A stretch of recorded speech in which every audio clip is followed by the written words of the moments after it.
So first of all, welcome to Peaceful Mind, Happy Heart, which is really the aim of all yoga practice. My name is Zofia Kumas. I'm a yoga teacher and a meditation teacher within the scope of yoga practice. I also do kirtan music, which is something related, but we won't get into that today. I'll save that for another workshop. So I will share my slides with you. I'll just get that set up now. This is a topic that's very near and dear to me. Uh, Life is extremely beautiful and extremely precious. But when our mind is not peaceful, we can't enjoy it. And all these precious moments slip by.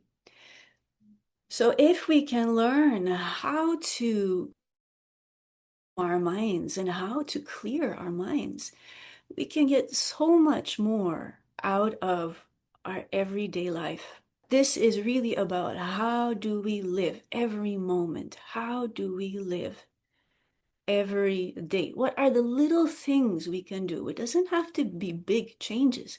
What are the little things we can do to really make a difference to ourselves, to our families, to our community? So, I'm going to now introduce you to the Yoga Sutras of Patanjali. This is an ancient yogic text written about 200 BC, and these are the first three verses. The first verse is now yoga begins. And some people say it means now the instruction of yoga begins, or now some people say once you open the book, your yoga journey begins. So now, I like this verse because every time I come across it, it feels like a fresh start. Now, in this moment, we can tap into yoga. And yoga is not just a practice, it's not something you do. I mean, it is something you do, but it's not just something you do. Yoga is also a state of being, it describes a state. And what state is this? So this is the next two verses. Yoga, the state of yoga, is the cessation, stopping of the waves of the mind. And this is a poetic way of referring to our thoughts. So the mind, it's moving in different directions, it's going up and down, and these are the different thoughts that we have. The movement of the mind referred to in this text as the waves of the mind. So the state of yoga happens when our thoughts stop. And then the third verse here says, when this happens, then we arrive in our own true nature. So when our thoughts cease, that's when we actually become more of ourselves, which is maybe a bit unexpected because we can say, oh, but my thoughts are what create, that's what they define me, my beliefs, my values, my plans, my projects, these define me. But Patanjali says, hey, not really. It's when your thoughts cease that you really, truly experience who you really are beyond your projects and plans and ideas, behind all the different roles you play, behind all of that, behind the activity of the mind, there is something else. There is an essence. There is the essence of you.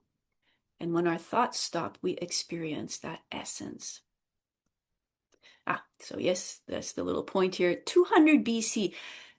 And this is what amazes me, really. We think that now in our day, with, technology and social media and everything that's going on, this is when the mind has become so fragmented and distracted and dispersed. But people were thinking about this stuff thousands of years ago. So really, it's something as humans we have faced and struggled with for millennia. The mind that can be both our friend but can also be our foe. All right, so here, how do we make the mind stop? How do we cease these waves of the mind? And Patanjali has this rather succinct way of saying, well, we stop the waves of the mind with two ingredients. The first is practice, and the second one is what he calls non-attachment. I'm going to explain this in a moment. So, abhyasa is the Sanskrit word. Uh, so the entire sutras are written in Sanskrit, the ancient language of India. And abhyasa is the word for practice, effort or practice. And in another verse, Patanjali says, okay, what defines practice? It is something that you do over a long period of time. So it doesn't mean like one 12-hour meditation session. It means that day after day after day after day, over a long period of time, you practice, you do it, you repeat it, you repeat it. Even if it's 5 minutes every day is something you repeat. So that's one defining factor of practice, and then without break. So if you practice for a month and then you stop for 2 months and then you come back for another few weeks and then you stop for a few weeks, that doesn't make for effective practice. And then finally, the third ingredient for practice, abhyasa, is with earnestness. So that means like we approach this practice with real desire to progress, with real like a yearning to really master the mind, to really break free from the struggles we have with the mind. So now let's look at non-attachment. Vairagya is the Sanskrit word, often translated as non-attachment, which I don't like that translation because I feel like, well, what does that mean? But it's another way to explain it is that it means freedom from desire. Uh, the way I like to think of it is non-attachment. If I have a thought that enters my mind, that I'm able to disattach from it. Like, say, for example, before this workshop started, I'm thinking, oh, I'm excited. I hope it goes smoothly.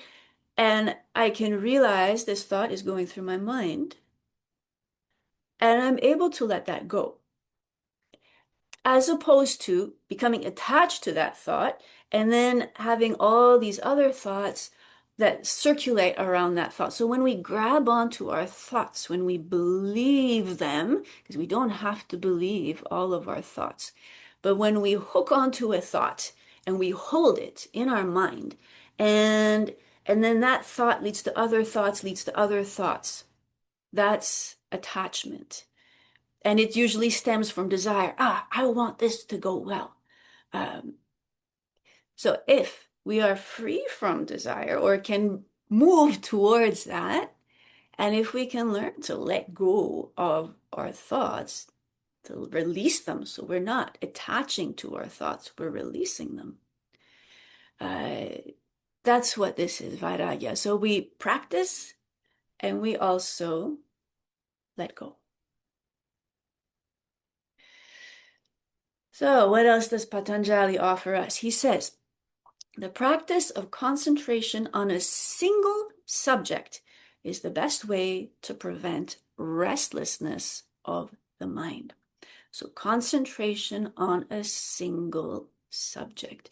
And then he offers a variety of different subjects we can concentrate on. The sound Om. So if we concentrate on the sound Om, that will help to calm and clear the mind. What else?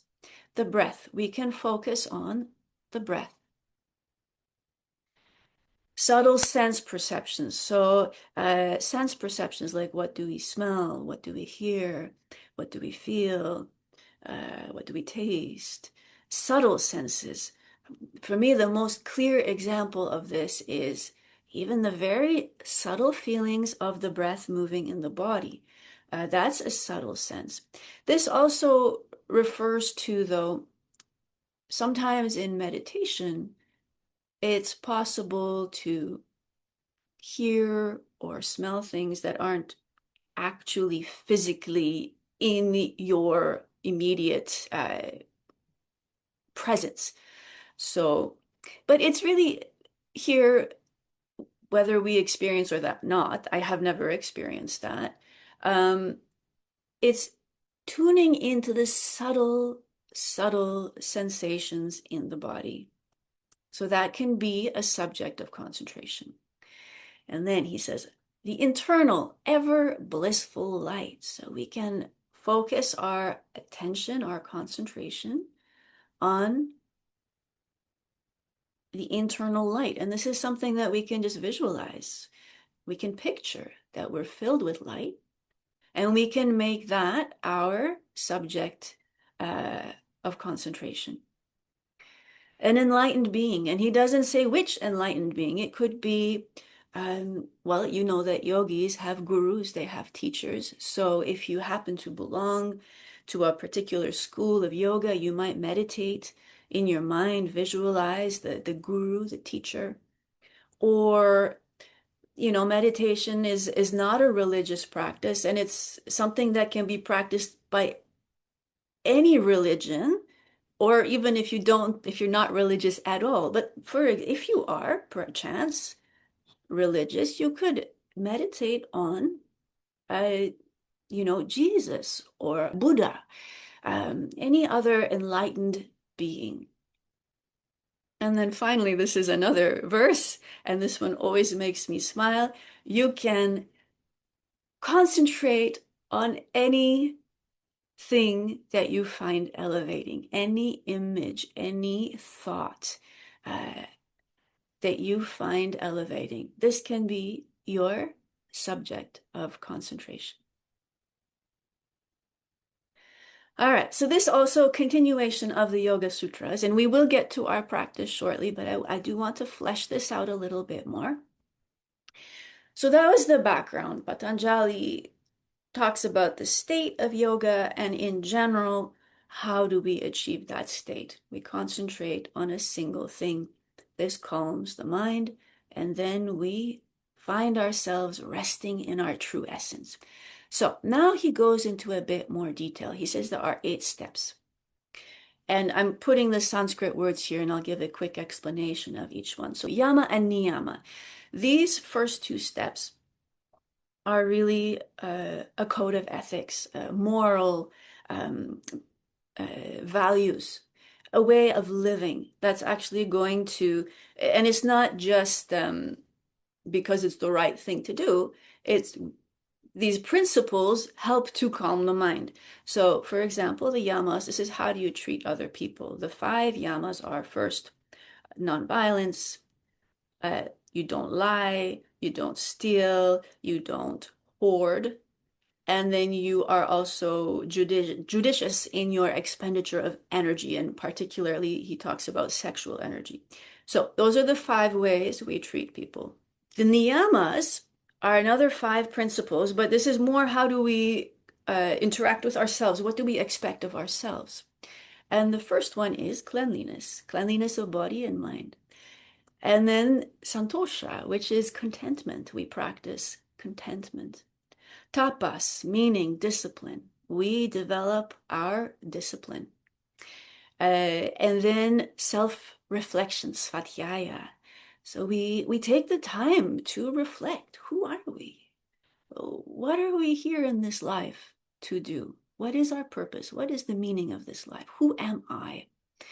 And then lastly, Ishvara Pranidhana, which means devotion and kind of service to the higher good. So we're not just living for ourselves as individuals. We are trying to serve the greater good, even in small ways. So with these 5 yamas, 5 niyamas in place, this is already beginning to create a context in which the mind can be more peaceful. And he says, this is like the foundation. If you don't have the foundation in place, we cannot hope to achieve really peace, a deeper peace. We need to start with this as the foundation of our practice. Then he talks about asana. Asana actually means seat. And I put body in brackets here because with this third step, we are now not just talking about our behaviors, we're talking about what do we do with the body in order to really reach this deep peace in meditation. So the body, he gives only two instructions. He doesn't say how to sit cross-legged or this way or that way. He just says the posture should be steady and comfortable. That's it. I love the simplicity of it. Pranayama, this is the fourth step. Pranayama means we're controlling the breath, we're controlling the energy in the body. Prana means like life force, and yama to control. So we're controlling this life force, and you'll see when we practice that we will be doing some breathing exercises. Pratyahara is the fifth step out of the eight, and this refers to withdrawing the senses from the world around us. And the image that's often used to explain this one is that like a turtle drawing its limbs and its head back into its shell. This is what we're doing. We're withdrawing our senses from the outside world. So we're not focusing on what we see and hear around us. We're turning our senses inward and we're beginning to look inside. Dharana. So now we're getting to the mind itself and actually working with the mind. Dharana means concentration. This is where we pick something to focus on and we focus on it. And at this stage in meditation, there's a lot of effort because the mind's going to wander. We're going to bring it back to the focal point. The mind wanders again, we bring it back. It's an essential part of the process. With practice, and the next two are all at the mind level here. With practice, that concentration becomes meditation. That means that our mind is now flowing in a single direction, almost effortlessly. So before the mind wandered, we kept bringing it back. It wandered again, we kept bringing it back. But in dhyana, meditation itself, the mind is flowing, all the thought waves are going in one direction, and it's almost effortless. Finally, this is the ultimate goal of meditation and yoga practice, in a sense, samadhi. Samadhi here refers to kind of losing the sense of your self, your small self. You lose the sense that you are meditating. You don't have that feeling anymore that you are sitting in meditation and concentrating on one thing. It's like your concept of yourself dissolves and you're just left with a feeling. And there's no thought at this stage. You're not thinking about anything. Thoughts are not coming to interrupt. There's just a feeling of deep peace. Very briefly, I'll share that this is not from the Yoga Sutras, but I find it quite helpful. We talk about turning the attention inward. So, the koshas. Kosha means layer.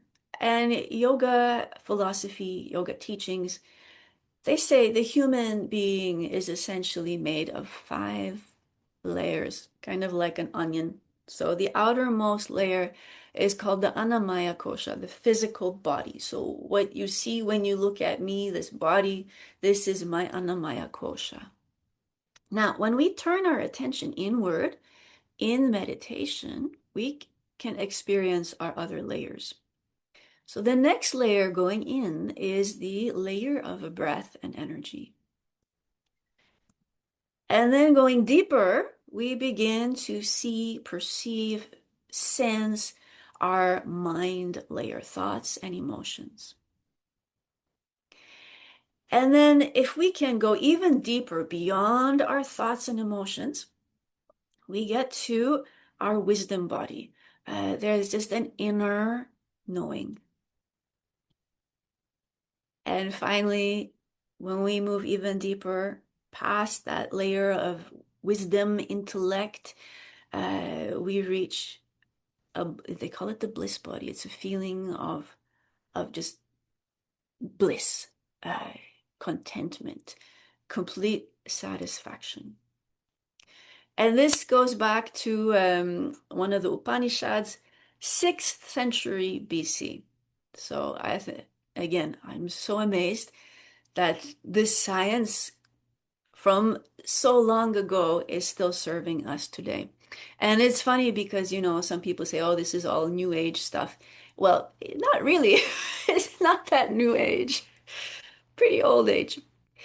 So now we get to an actual yoga practice.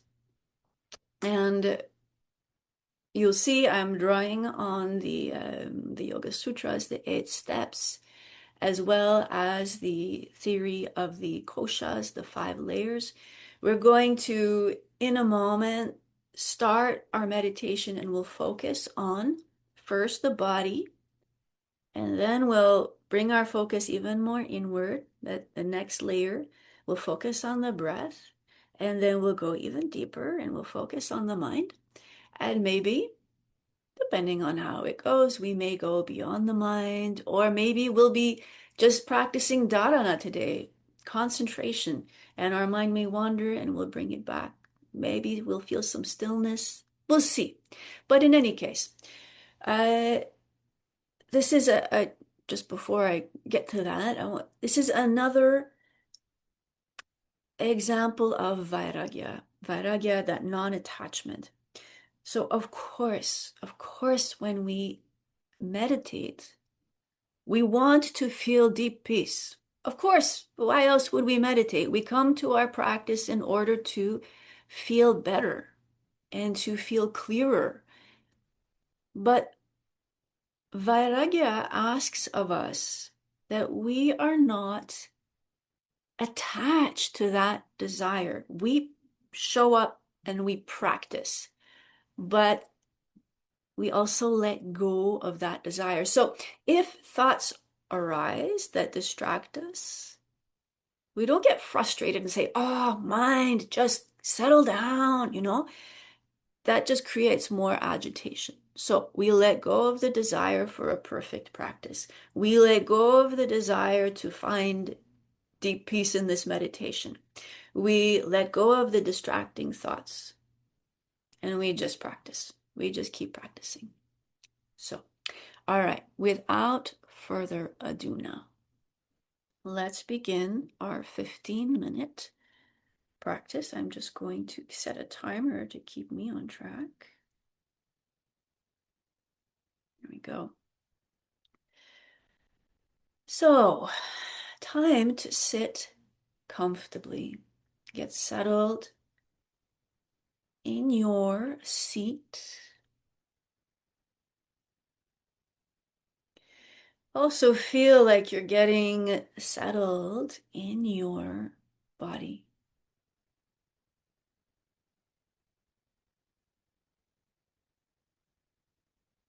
Good. Let's lengthen the spine. Draw your shoulders slightly back and down. Feel your chest opening. To start our practice, let's chant Om together 3 times. Take a deep breath in. Om.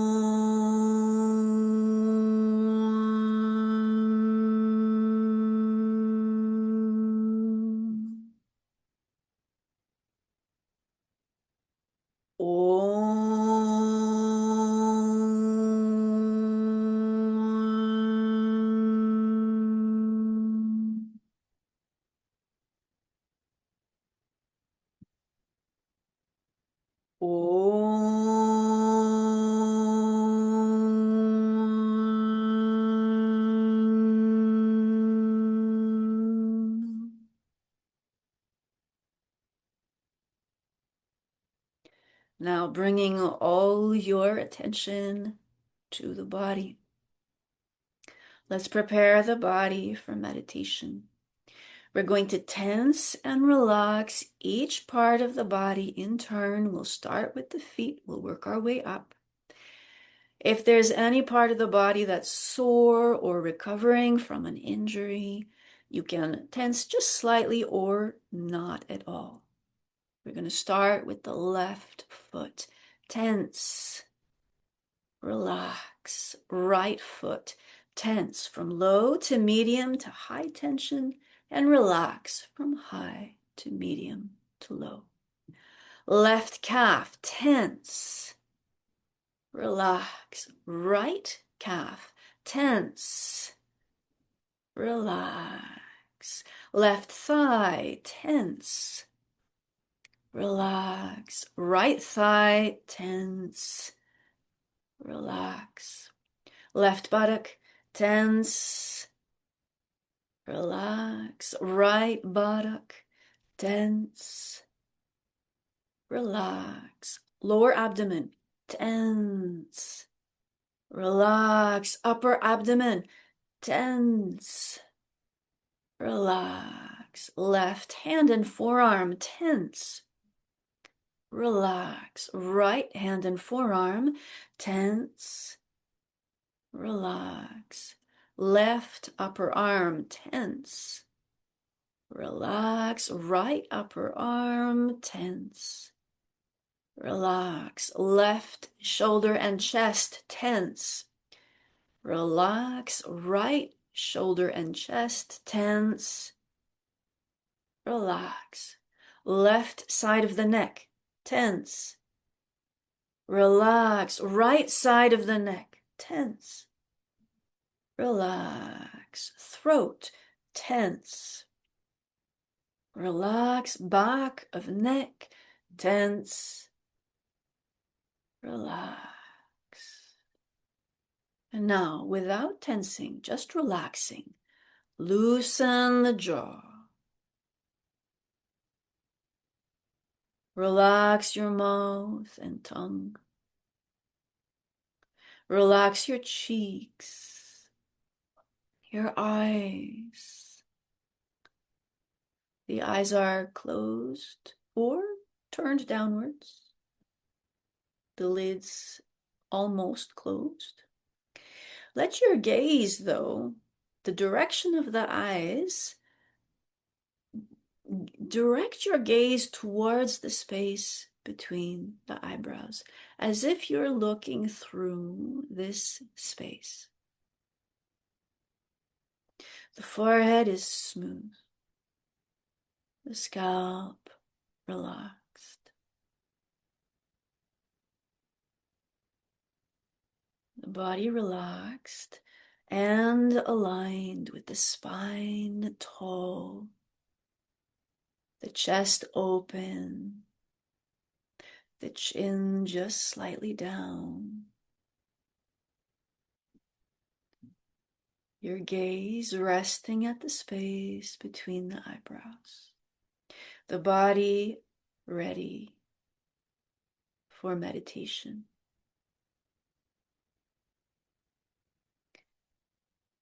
Now bring your awareness to your breath, feeling the breath. Feel it as it flows through your nose, through the lungs, through the body.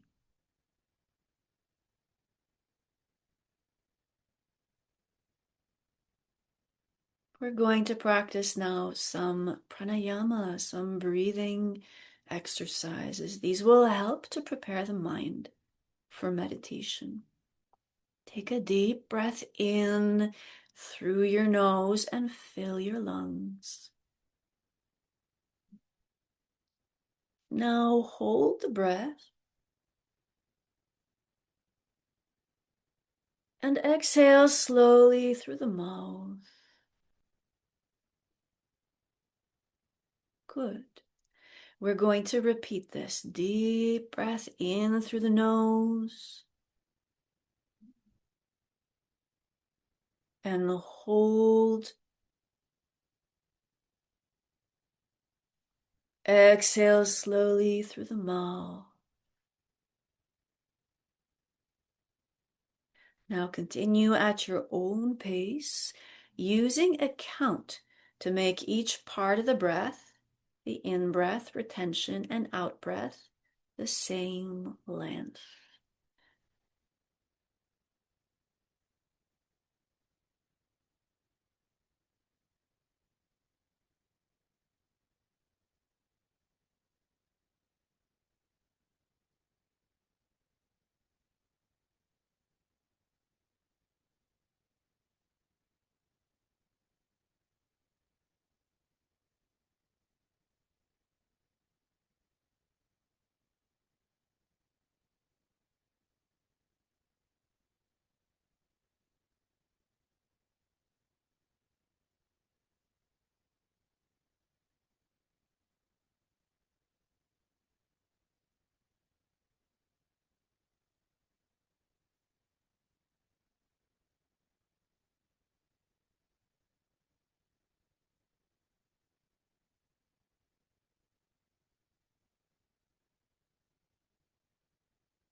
After your next out-breath, let your breath flow at its own natural pace.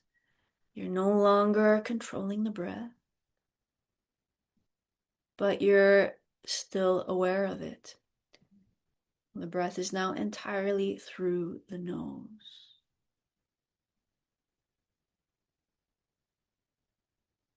Good. The spine is long, the chest is open, the face is relaxed, your gaze still resting at the space between the eyebrows. And your breath is flowing at its own pace. The body and mind are ready for meditation.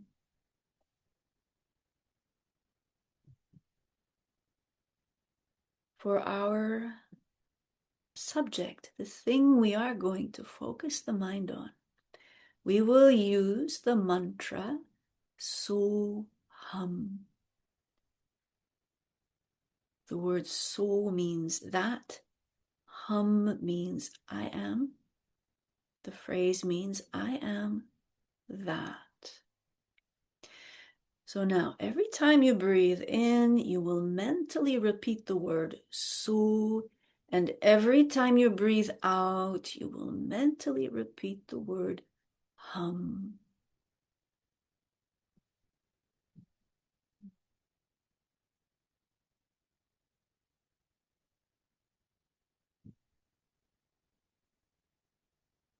Hear the inner sound of so hum filling the mind.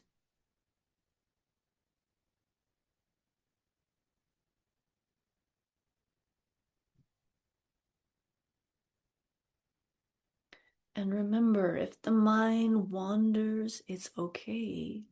Just notice and bring the mind back to the breath, to the mantra.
Notice that your mind is feeling calmer.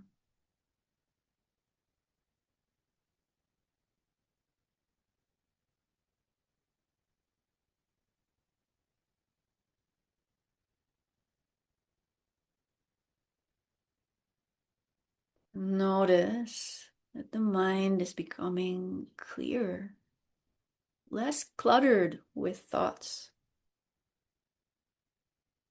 There's really just one thought in the mind, so hum.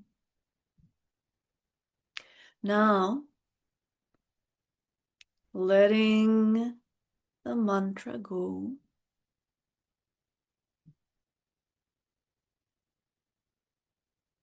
hear the silence that remains.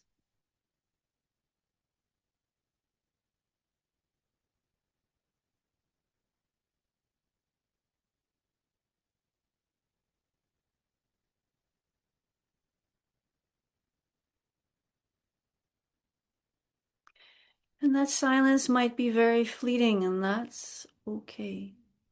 We can always find that silence again by repeating the mantra.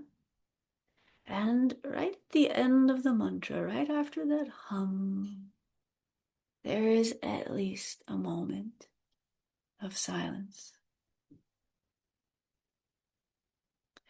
And as we progress in our practice, that silence, that moment becomes longer and deeper, and we really can feel a sense of inner stillness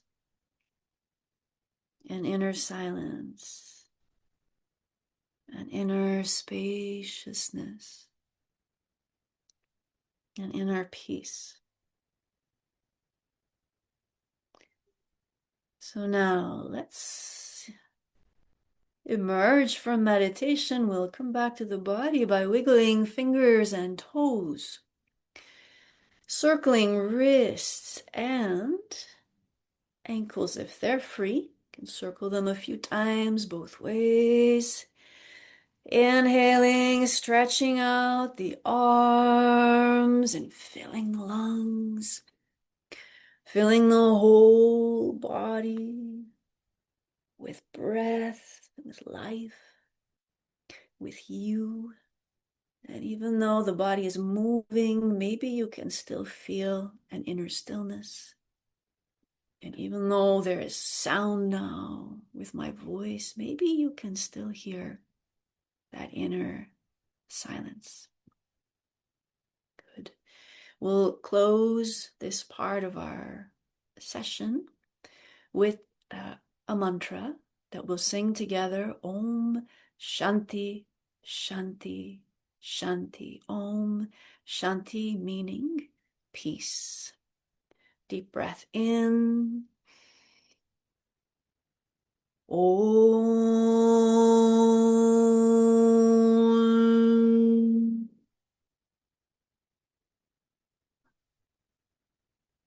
Shanti, Shanti, Shanti. Om.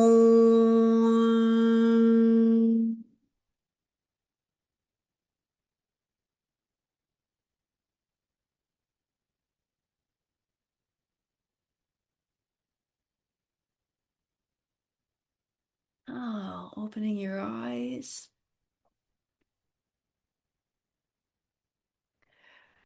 A few brief words before we close for today on how to develop a meditation practice. And this could be another 45-minute session, but we'll touch on a few key points. A consistent time. Ideally, morning or late evening, like today we're practicing in the late evening, but a consistent time. So you pick a time of day that you know is generally going to work for you and you stick to it. A consistent place, very important.